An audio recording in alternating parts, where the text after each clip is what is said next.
Welcome to the Getting Real with Hilary show, where ordinary heroes tell extraordinary stories during unique and never been heard before conversations with your host, Hilary Arno Burns.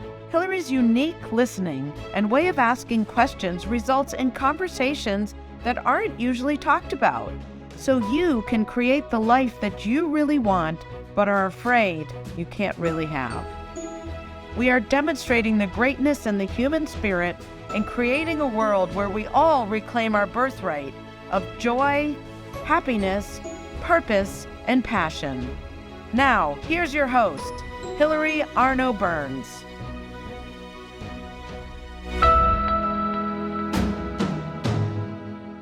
Welcome to the Getting Real with Hilary show, and today we have a very special guest. This is going to be a very interesting story. We have Henk, author, illustrator, and artist. He's got a bunch of books and he's illustrated a bunch, and besides that, wait till you hear his story. So welcome, Dan. Thank you. Thanks for me. Yeah, nice to see you. So okay, so you've done a bunch of art. What did you start out as, an artist or a writer? Um, Probably more as an artist. I mean, I did both, but my writing sucked. Like I wrote my first novel in fifth grade, but it's horrible. Don't read it.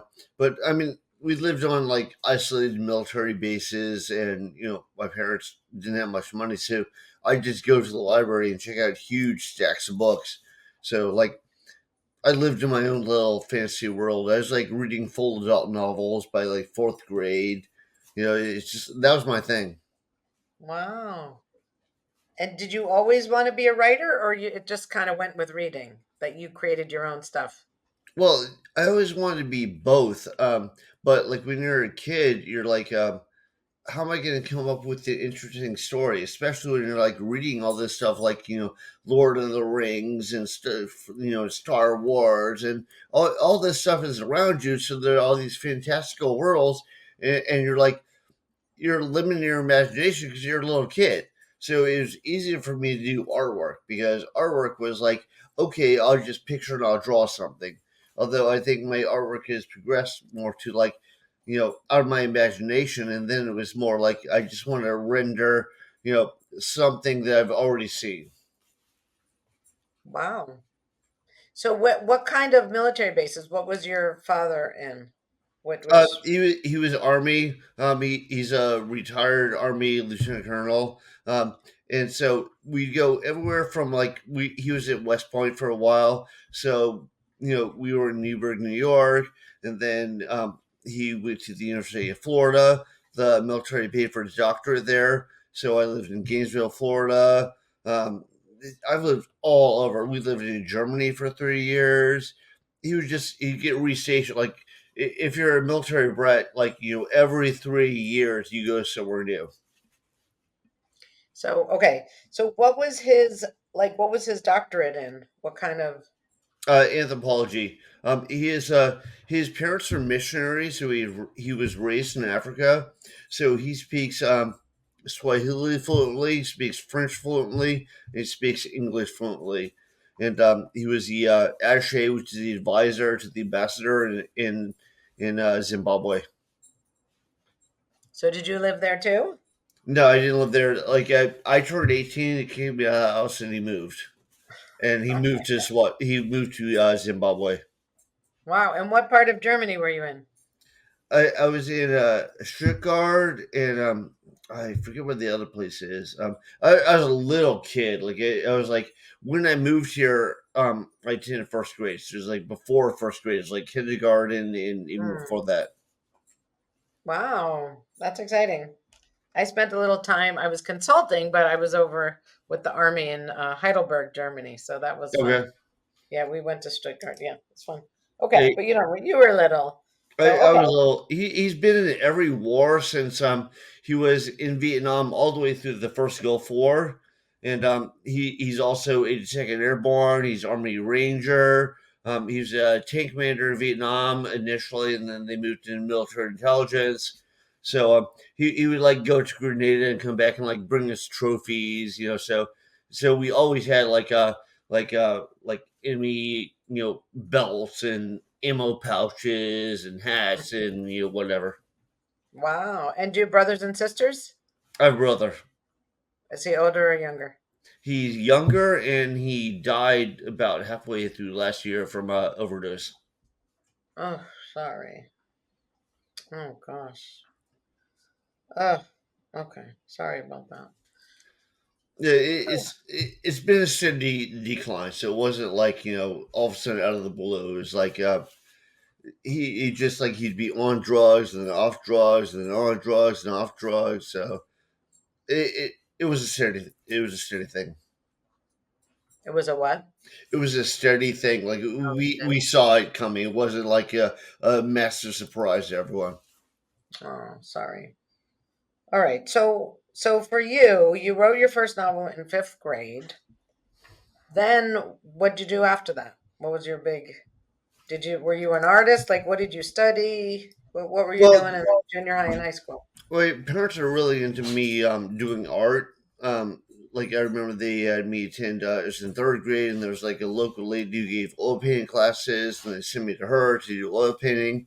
So I was kind of into both, and I couldn't really decide what I wanted to do. I was like, art or writing. I can't make up my mind. And then I remember I read like some of the more developed comic books that were coming out, in the late 80s, like Watchmen and Dark Knight and stuff like that. I was like, oh, I can do both. So for quite a while, I wanted to be a comic artist.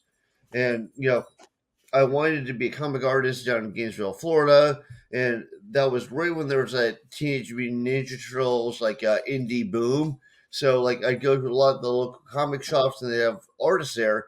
And I like bring my storyboards. I'd be like, a little bratty kid, but I'd bring my storyboards and they were nice and they critique it and they tell me like tips and whatever.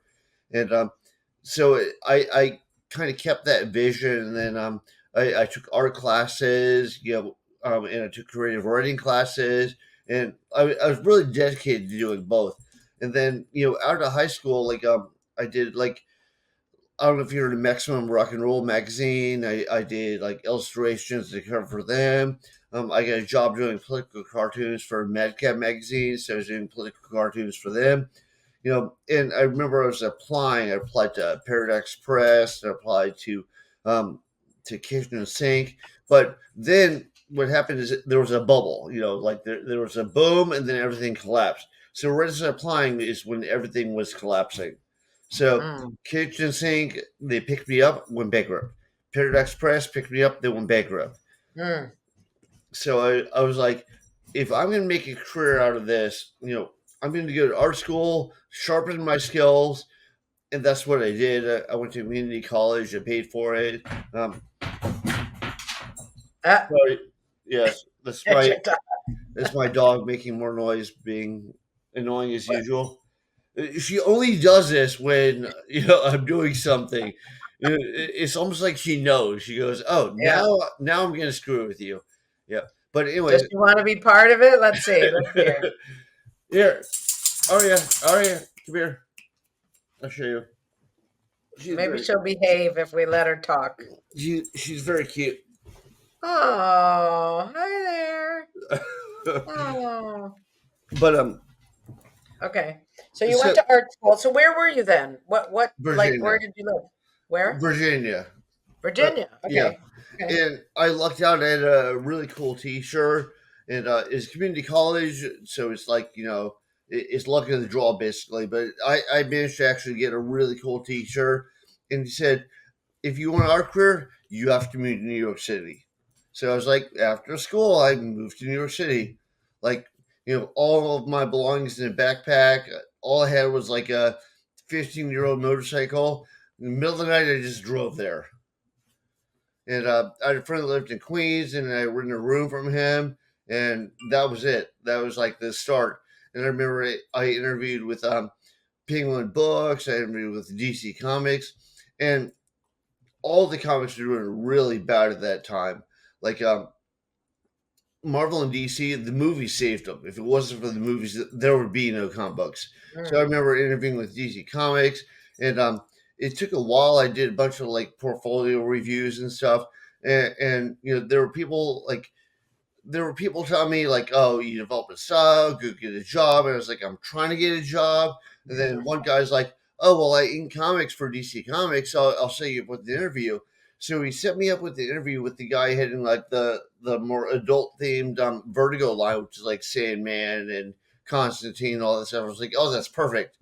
But I remember I interviewed with him, and he was super negative. They fired him 2 weeks later, but he was like Oh, super negative. And I had this very slick, like straight from art school portfolio, and I showed it to him. He goes, "Look, this might work in art school, but let me tell you what sells." And he pulls out a Superman comic and he opens up in Superman punching Lex Luthor. He's like, "You want to do this?" I was like, "No." He's like, "No job for you." So then I was trying really hard just, to make it as an artist in New York. I did a bunch of album covers, and a friend of my brother saw my artwork. He's like, "That guy should tattoo." So he taught me how to tattoo. And I was thinking, oh, I'll do this, until I get a quote real job, you know.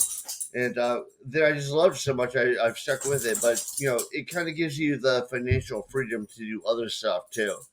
mm. So like I can write, I can draw, and I can tattoo. Wow. So how old were you when you were doing when you moved to New York? Uh, 26, I think. I 26. moved in '98, and I was born in '72. So yeah, I was a little older than that, but I was in my 20s. Yeah. Okay. So okay, so then you started that, and so you started tattooing at 26, or you started it a little later?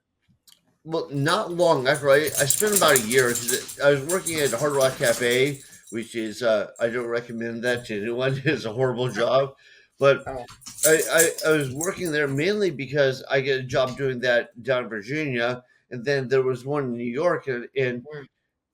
in New York, it turned out it's really hard to get a restaurant job if you haven't worked at a restaurant in New York City. Oh. Like if you say, "Hey, I've worked at a restaurant in Virginia," they're like, "So," like they don't care. So I was like, "Well, I can get a job at Hard Rock because I worked at one in DC." So I was working there, and I was just applying to everyone. I was trying really hard to get an art job, and so I spent about a year there, like desperately trying every avenue I possibly could. And then I started tattooing just to like get out of the restaurant business. I'm a horrible waiter. Ah. So So so what would you say, did you have a style this whole time when you were growing up? Like the what you mean like art style?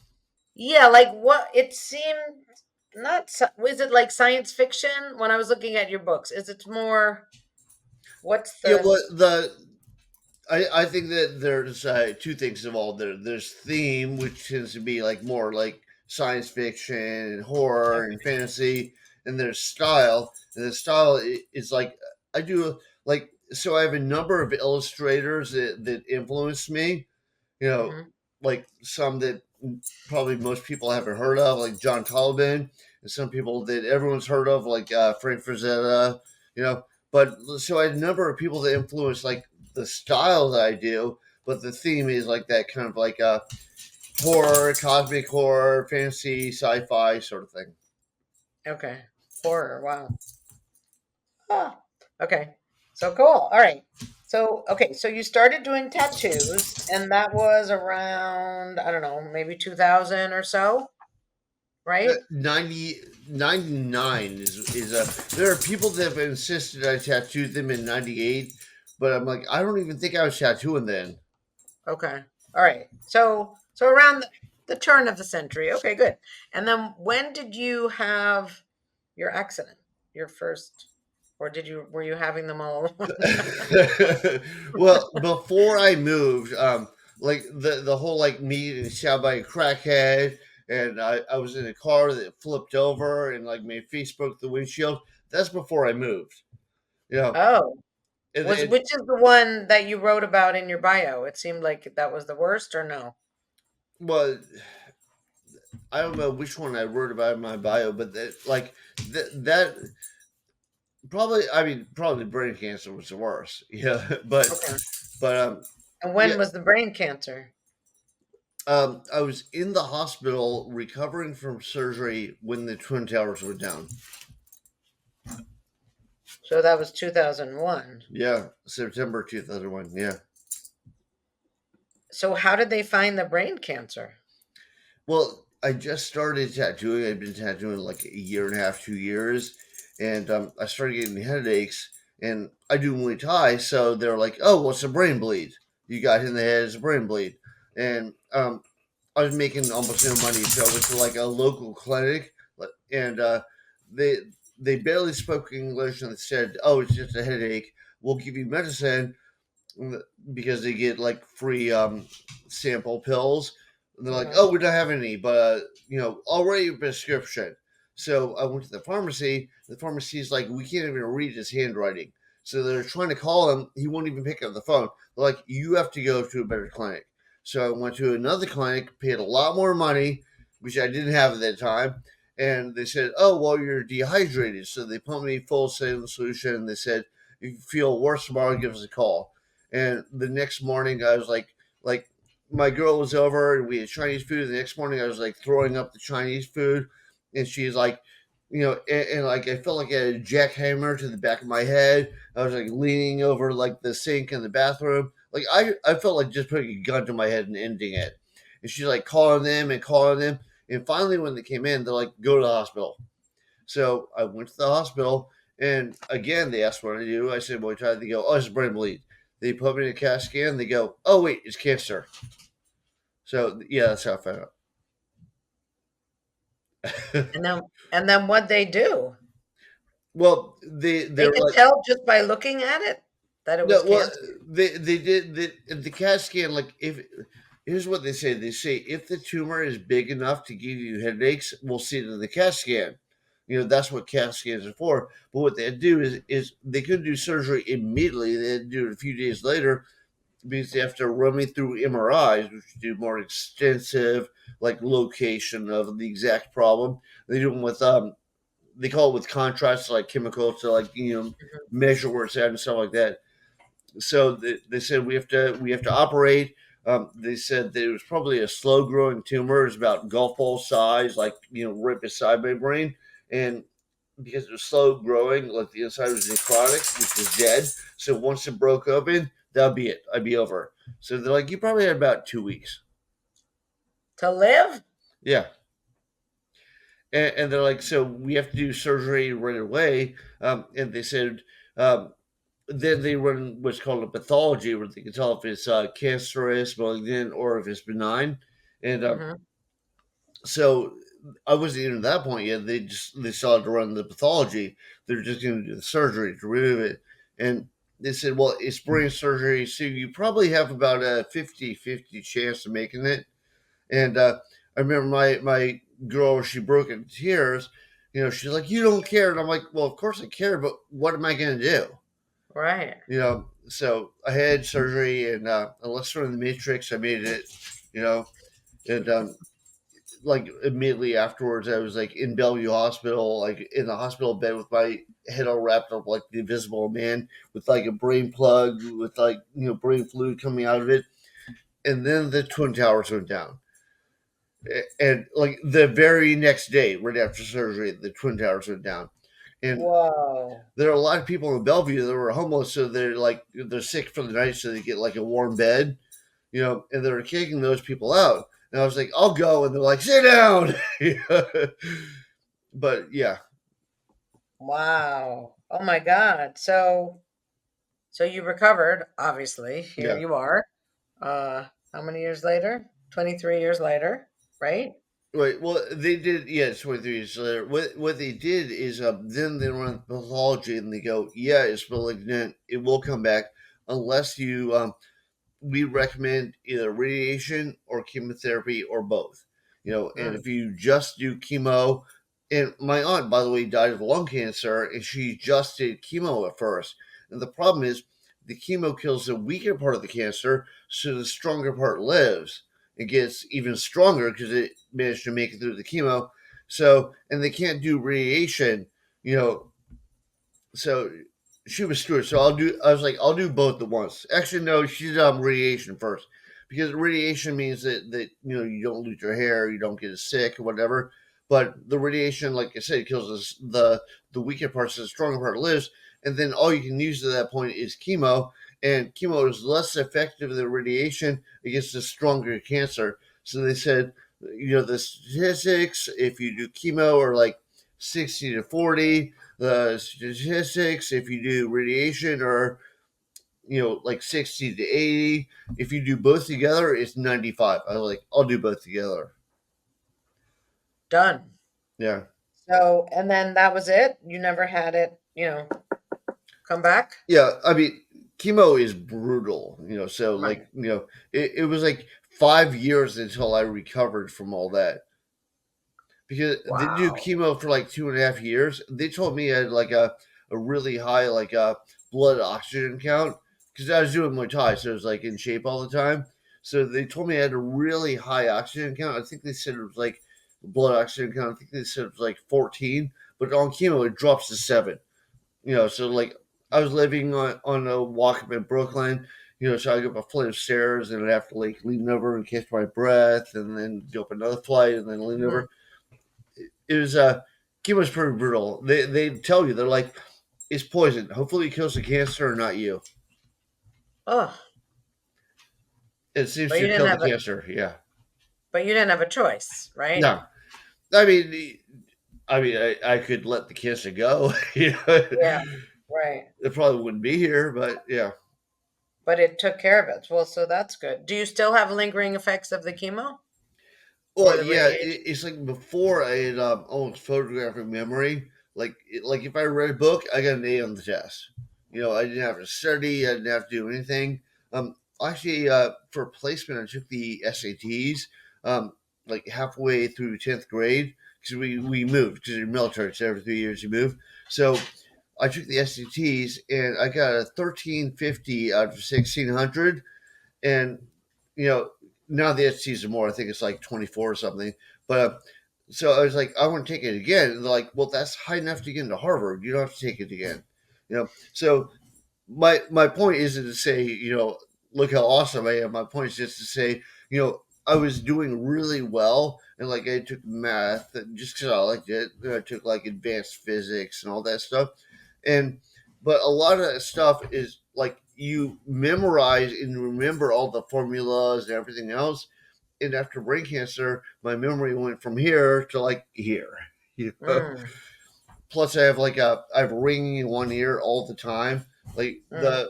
what happens is the chemo kills like the way you hear is you have like little hairs in your ear, and the chemo like it weakens them, so like the ends break off of the hairs.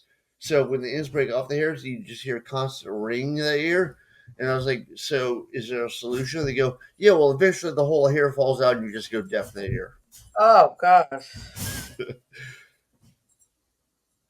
So is it called tinnitus? I have a Yes, friend yeah, who that's what it's she called. had a brain tumor and she had tinnitus really bad. She said it was like an airplane taking off in her head all the time.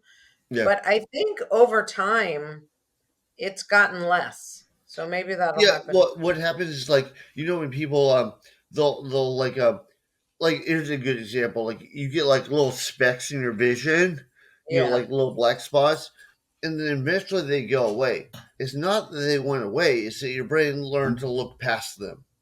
Oh, So that's what it does with the tinnitus. And so the tinnitus was okay. like louder at first, and like now I'm just so used to it. Like it's still there, I can hear it ringing right now, but it's like Yeah. your brain kind of looks past it.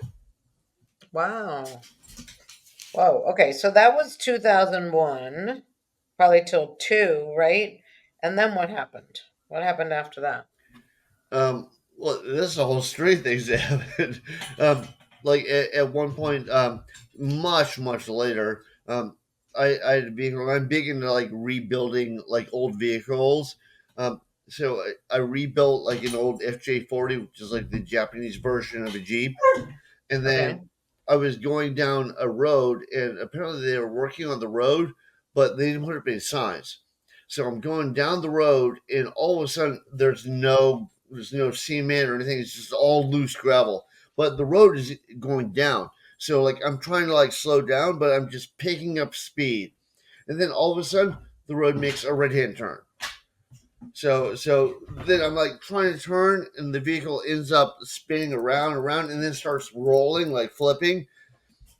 And at some point it knocked me out and I woke up in the woods with the vehicle crumpled against a tree.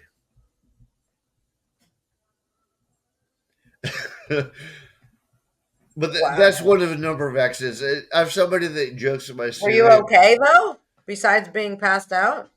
Well, I woke up and I had like concussive syndrome and like I remember like I stumbled like up onto the path out of the woods and like my vision was blurry. I couldn't remember even like where my house was. I knew vaguely what area it was in, but I couldn't even remember like the name of the town or my address or anything. You know, so So what'd you do? They must well, have thought you were on drugs or something, right? no, well, so they didn't think I was on drugs, but I was going to a tattoo convention, so I went and dropped my dog off at my friend's house, and then I was driving to the airport, and it turns out that like he was driving to work, and he passed my like wrecked vehicle. He's like, "Wait a minute, that's Dan." So then he pulled over. So fortunately, he was there, like to drive me to the hospital and stuff. But I remember Wow. sorry, that was my dog. I remember that like I come like climbing because it was like a slight incline, so I'm climbing out the incline onto like the road, and I Hmm. remember a cop came and he parked up the street and he kind of was walking with like crossed arms like this, and I asked it, and he's like going a little fast, weren't you? I was like, first of all, you weren't even here. How do you even know how fast I was going? But like, second of all, it's like, no, I wasn't going too fast. And he looks at my vehicle and he goes, any speed in that vehicle is too fast. And then, like, and he's asking where I live. I can't remember where I live. I was like, over there somewhere, you know. Yeah, Was I don't that know. before your friend came? It what? Was that before your friend came? No, my friend came like right as I saw the guy. Oh, Like so right they as took this was care of happening is when he arrived. you. Yeah. Oh my gosh. So, Well, I think you're lucky. well, the reason why he did that, and then he wrote me a ticket. I was like, "You're writing me a ticket?" He goes, "No, I'm writing you 3 tickets." I'm like, "For what?" He goes, "Excessive speed." I was like, "You weren't even here. You don't even know how fast I was going." You know, and like I pointed at the stop sign, and I was like, "I was going 10 miles below that." And he goes, "That's what he said. Like any speed in that vehicle is too fast." And so then I went for a judge. I got it overturned, but the reason why I think he's trying to write me a ticket is the city is responsible for that road. So if the whole thing was my fault, then he could say, "Oh well, he did this." Hmm. Wow. Crazy. Okay. All right. So that was 2002. Obviously, you recovered from there, right? Yes. So Again, then unless we're what? living in the Matrix. Yeah, I think so. I think you are. I think you've created a life of what you used to read. So, okay. So then after that, when you recovered, you were just a tattoo artist. When did you start writing your books Well, I or like I said, I always illustrating? wanted to be a writer and artist. Pretty Hmm. much, like I started writing, and my original my original story, the Black Seas of Infinity, was like I had that when I was like 15. So when I like do these graphic novels and stuff, it would be that story. I mean, it massively evolved before like I eventually wrote it as a book. And then at some point when like DC was so negative and just wanted to draw Superman, I was like, well, I'll do like an illustrated novel. And that way I can like tell more of a story, but I'll also get some illustrations there. So then that was my plan. Then I had brain cancer. So that slowed everything down. And kind of what sparked my drive to restart that is there's a British guy named William Simmons, and he wrote he's a horror author, and he wrote a story where the main character is a tattoo artist, and he wanted to ask me if his portrayal was correct, and it wasn't, but he listened to me and he changed it, and I said, by the way, I'm writing a book, so then he's like, oh well, I'll hook you up with my publisher. So then I quickly finished the rest of the novel I started, sent to them. Mm-hmm. They rejected it, which they should have, because it was, rushed and garbage. So then I was like, well, oh, and like right around that time, my wife died in a hit and run. So I was like, life is short. I gotta take this seriously and get this out. So then I sat down, I wrote the whole thing, and I submitted to publisher. That really kick started my writing, and ever since then, that's something I do. Like I write, I draw, and I tattoo. But I try not to like if I don't fill every little gap, like if I don't do each one of those, I feel like there's a deficit in my life. Like I have to do something. So the three are writing, illustrating, and what's the third? In tattooing. Oh, tattooing. Okay. And Wow. I've had people that are like, well, if you could only pick one, what would you do? And I'm like, I refuse your question. I decline. Yeah. Yes. All right. All right. Well, this is very interesting. All right. We're going to go to our commercial sponsor, our whatever you call it, our commercial break, and then we'll be back. All right. Okay. All right. Okay.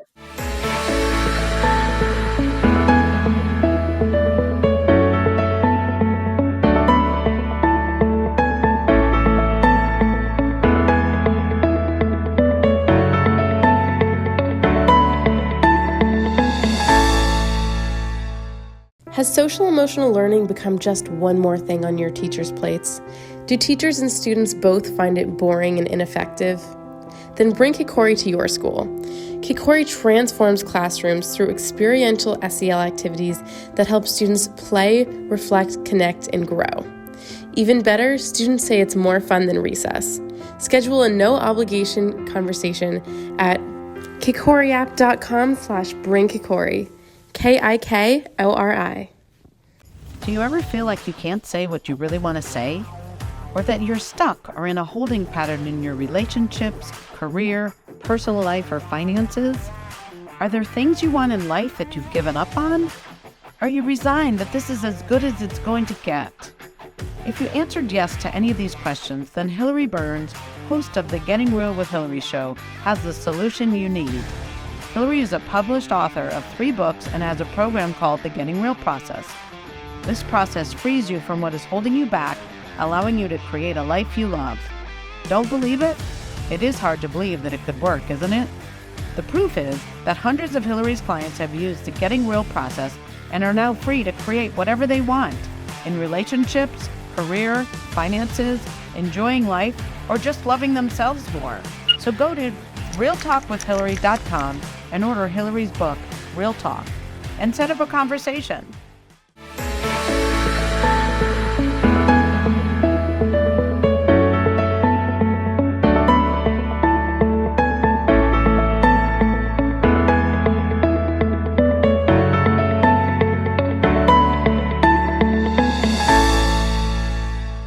Welcome back to the Getting Real with Hilary show. And as always, thank you to our sponsor, kikoriapp.com. If you would like to bring experiential social emotional learning to your schools or to your business teams, go to kikoriapp.com and schedule a meeting with them. It will truly transform their relationships, their being social, their connections. It's very cool stuff. And if there's an area of your life where you just don't feel free to speak up, go to realtalkwithhilary.com, check out my book, Real Talk, and schedule a time to talk, and let's get you free. You won't believe how free you can get when you have someone who's listening who doesn't judge. You can just get it out of your head and create a whole new context for your life. So I look forward to hearing from you.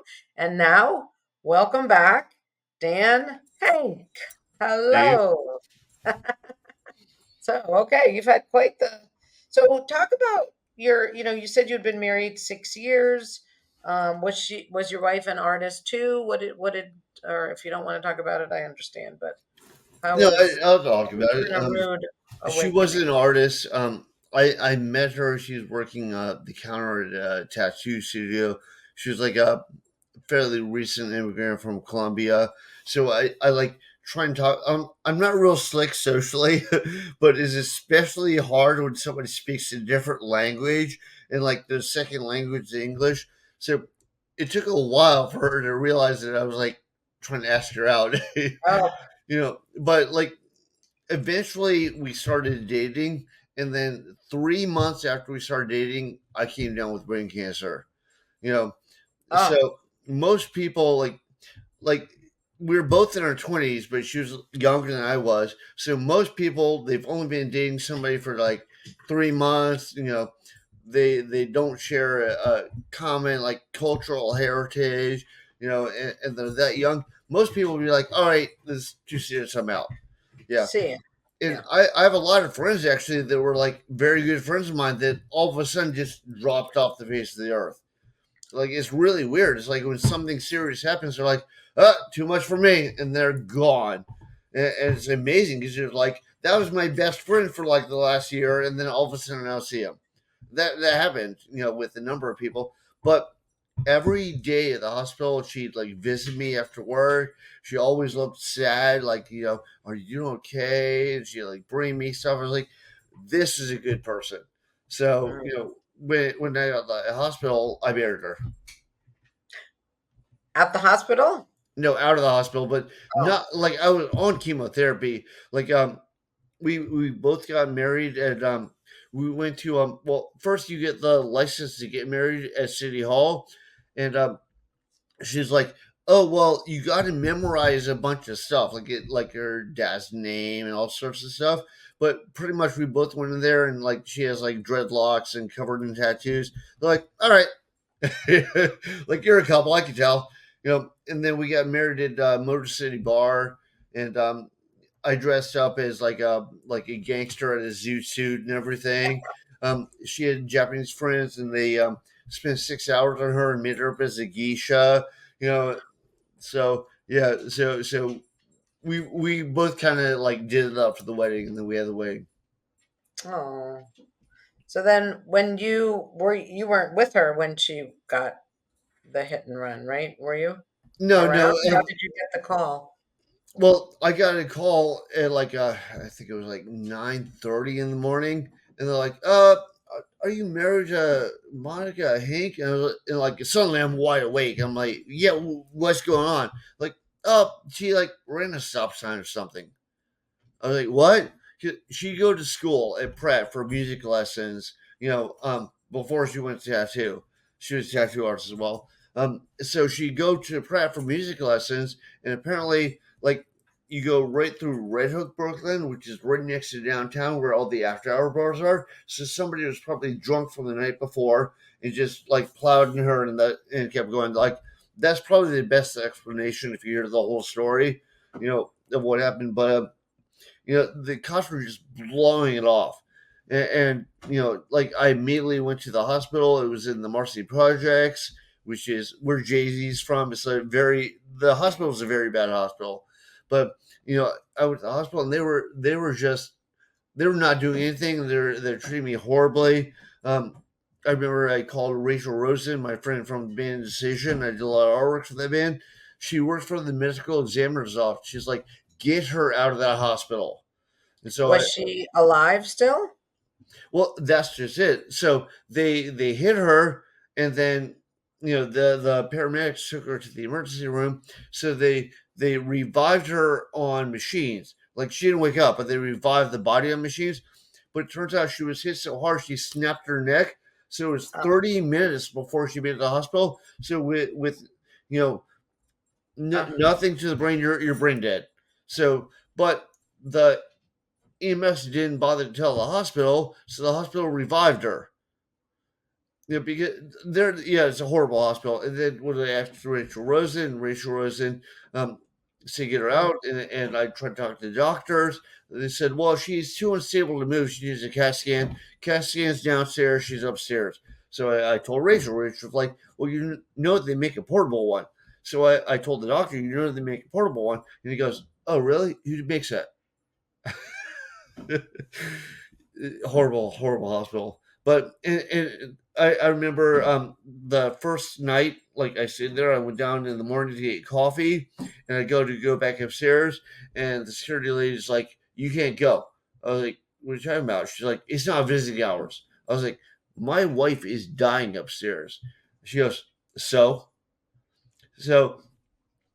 Like I grit my teeth. I'm like, if I make a big scene, I'll just get kicked out of the hospital. I don't want to get kicked out. So I'm like, gritting my teeth. I'm like, how do I get upstairs? She's like, well, the doctor has to give you permission. So I go to the security desk and I say, hey, can you call upstairs? So they do.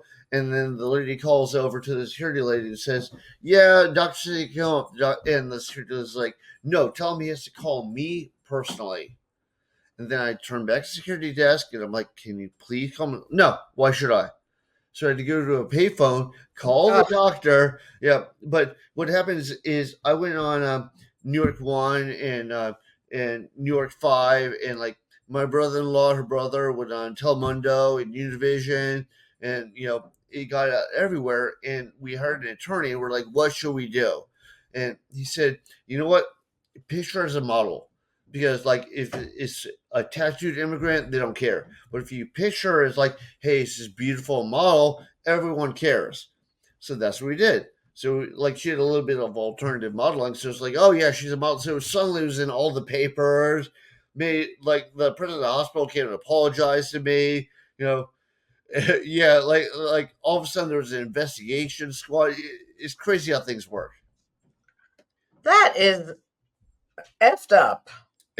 That they wouldn't pay attention until you said she was a model, right? I mean, that's crazy. So whatever ended up happening. Nothing. It was, but the time that everyone got down to it is 5 days later. 5 days later on a hit and run, you're not going to find the guy.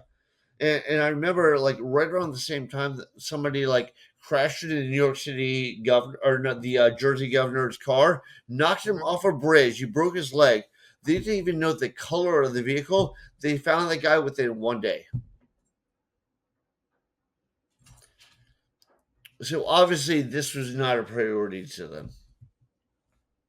But when did they pronounce her dead after all that? Well, so they revive her, and then and at first I thought there'd be hope. So like with the the lights would go up and the music go up, you're like, oh, she's gonna make it. And then when we found out there is no hope, then we're like, well, she always said just pull the plug. If she's like that, just pull the plug. And she always said that, but right around that time is when all of a sudden there's all this publicity for the hospital being horrible and the police being horrible. So now they don't want to do it because like now they don't look like they did something else that was screwed up. So so then we had to go back to the media again and say, like you could probably even look it up and like there are old papers like the Brooklyn paper and stuff that say relatives say just pull the plug, and so finally they pulled the plug. Oh, that must have sucked, right? It was pretty horrible, yeah. And we were trying to find the killer on our own. So like I made up flyers and my friend printed up like all these copies and was like stapling them to like telephone posts and stuff. We hired like a private investigator to try and find it. We raised a reward, and fortunately not the entire, but a lot of the motorcycle community and a lot of the tattoo community kicked in funds, and then Crime Stoppers like offers to double what you come up with. So we had a $20,000 reward for any info leading to the killer, but never found anything. Mm. So what happened to the money? Did you give it back? Or Well, what we raised was 10 grand because Crime Stoppers doubles it. So I gave it to her brother, like my brother-in-law, because she borrowed money from him to buy a car. And then so she still owed him money, when she died. So I was like, that's probably the best way to spend it. Yeah. Oh, sorry. Wow. So, okay. So that was around 2007, right? Yeah. Okay. So since then, you've been, I know we want to promote your books and we have about 10 minutes left, but so so you tattoo, you're an illustrator and you're an author, and you have your own books that you want people to find out about, and we could get, images of them and put them in, the feed and stuff like that if you want. Which book would you want to talk about the most? Which is the one? Well, the one that probably the one that I do the most publicity for is The Never Dead, which is an anthology. That's people might like it too the most because it's like a bunch of like Twilight Zone or Tales from the Crypt style stories. So it's like you kind of get to see like different people's voice and perspective and stuff like that. So it's like if you don't like one, well, just wait like 20 pages and there'll be another one. You know, So different authors wrote the stories and then you illustrated it? Yeah, and what I did is like first of all, I edited it so like I had more submissions than I actually used. Like I try and be nice, like hey, it doesn't really fit the genre, but if I didn't like the story, I didn't like the story. But the ones I liked, I did an illustration for every story, and I painted the cover and I painted the back cover, and then I did like little goofy caricatures of every author in there, with their Mm. bio in the back because I think that kind of brings life to everything. Oh, cool. And did you write a story for that too? Route two, yeah. You wrote too. Okay, cool. So the people that would like that are like people who like the Twilight, like spooky, scary. They're all kind of dark themed. Some are more graphic than others. I mean, it depends on the author. So some are very much like in line with like the Goonies or like Twilight Zone or Outer Limits or something, and some are more gory, more in your face. Okay. So people who like horror, gore, and like to be scared, right? Would you say? Exactly. Yeah. Okay, good. Well, now we know who to mention it to, right? All right, good. And what would be your second book that you would want to let people know about? Probably the Black Seas Infinity, which is my first book that I finally got back the rights from. Like it went through a couple different publishers, and then I finally got the rights back and did this massive re-edit and I added some illustrations and everything, and I re-released it. But that's a story that has kind of been with me forever. So I just I feel like I'm a much better writer in 2024 than I was like when I wrote that book in like 2010. So I kind of rewrote it with my modern voice, but Mm. it like that story is near to my heart, and like everything that I write is kind of like I kind of keep that comic book thing where like everything's in the same continuity.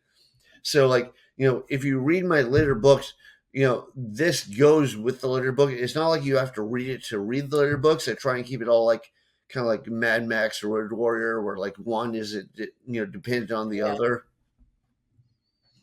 So was that the one that you thought of when you were in fifth grade? Yes. No, Yeah. actually, the story that I wrote in fifth grade, like the book I wrote in fifth grade, which is horrible, was like monsters versus robots in space. That's what you think of when you're like, in fifth grade. But I thought it was cool when I wrote it, but I wrote it on Mm. like a lined, notebook paper, and like I did like little pencil illustrations, and but I Wow. have none of those. It's probably a good thing I have none of those now. Th- It's probably a good thing. What? I have none of those pages, none of the Oh, illustrations. okay. Yeah. And then what's your third? So you have the Black Seas of Infinity, the Never Dead, and the Down Highways in the Dark. What's that one? Well, I wrote the first one, Legacy Infinity, and then I was like, it went through one publisher and then another one, and I was like, I don't want to stop, so I just started writing short stories. Okay. So, Down Highways and Dark is a collection of short stories by me, and some of those, and then I wrote a third novel, which is like a sequel to that first novel, but there are some of the characters in the short stories in that third novel. Oh. So, like I said, it's all like the same world, like like you And what's expand the outwards, the same continuity. third one? The Never Dead. Oh, that's the third. Okay. Okay, cool. So for someone who hasn't read any, Right. they're just starting with you. Which one should they start with? Well, I would either start like if you want to check out my stuff, probably check out Down the Highways in the Dark because that's all short stories. So you kind of get Okay. a glimpse of like what my style is like. If you want to check out like a bunch of people, check out The Never Dead because I think is a compilation of like various different authors. So you might find something you like in there. Mm-hmm. Okay. Now, when people write for you, do you have to pay them? No, well, in this case, I did. I mean, often you like if you're a traditional publisher or whatever, you probably do. What I did is I was like, because I do a lot of illustrations for like magazines and books and stuff like this. So I'm like, I will give you the original artwork for one of my illustrations, for one of your stories in exchange for a story, and Hmm. a lot of people were down with that. Like I remember there's one magazine called Splatterpunk that I do illustrations for, and they like Jack Ketchum is the main guy, or yeah, Jack Bantry. Sorry, Jack Bantry is the main guy behind that, and he almost uses it like a little carrot on a stick, like hey, I want to make you the lead story in my magazine, and Dan Henk is going to do your illustration for you. So I think I have a good rep, doing illustrations, and people like, yeah, I'd love to hang that. Okay, I'll write you a story. So that's kind of what happened with Never Dead. And then after I got Yeah. some like fairly big names in there, some like people that weren't big names wanted to be in there because they wanted to be in a book with big names. Hmm. That's cool. So when you normally do illustration, let's say for a magazine or whatever, is it yours? They get to use it, but it's yours unless you do the little It kind barter? of depends. Like I did a bunch of illustrations for a video game recently. It's like a European video game called Dark Waters, and those illustrations, like I kept the original artwork, but it's not like I can keep reusing that artwork nonstop. It's like they have the rights to that artwork. But Okay. when I do a lot of illustrations for like magazines and stuff, often I keep the rights to the artwork. Like I don't necessarily want to reuse it because it's been specifically used for that. So like also like art prints or something, but I'm not gonna like, okay, I'll just use it in another story, even though I did it for this Right. story. So yeah. Okay. Cool. All right. Well, yeah, it's a different world. So is tattooing. We didn't even get into that. Obviously, you have a bunch. I Um, one or two, yeah. you have one or two. What I just want to know, what is the one on your head? What does that say? Is all right. So my girl calls me a nerd. So it's like I'm big into H.P. Lovecraft. Like if you ever saw the movie like The Evil Dead was like the book, so there's like a made up language, and in that made up language, this says it's right here. This says Yeah. death. Oh, ouch. All right. Wow. Sorry I asked. Sorry I asked about that.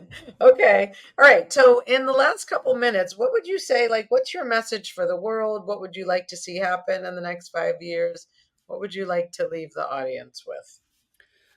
Uh, I just think never give up is probably a good. Like even when I had brain cancer, like I was still going to the gym 3 days a week.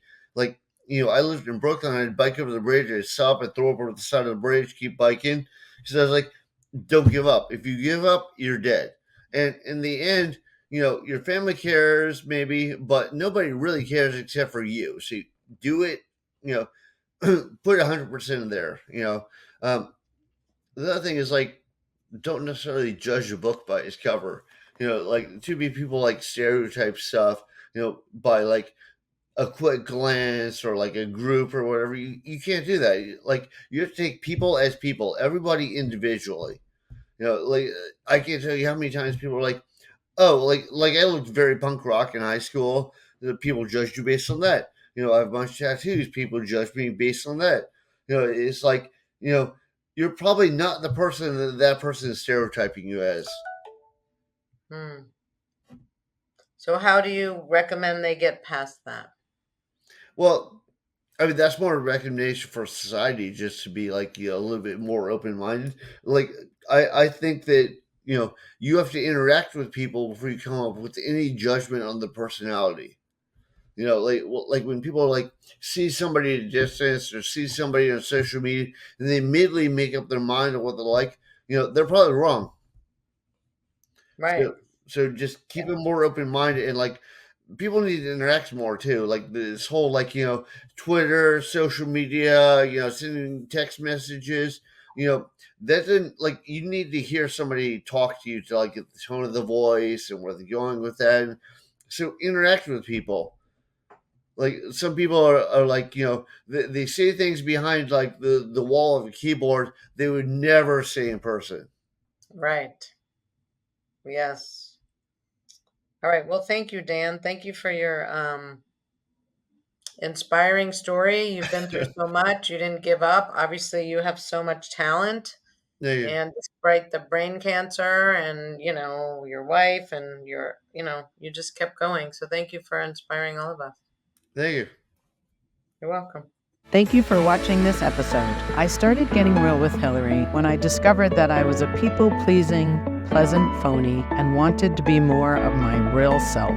We can grow together if you will like the show, subscribe to my channel, and share this episode with your friends and family so that we can have a world that's more real.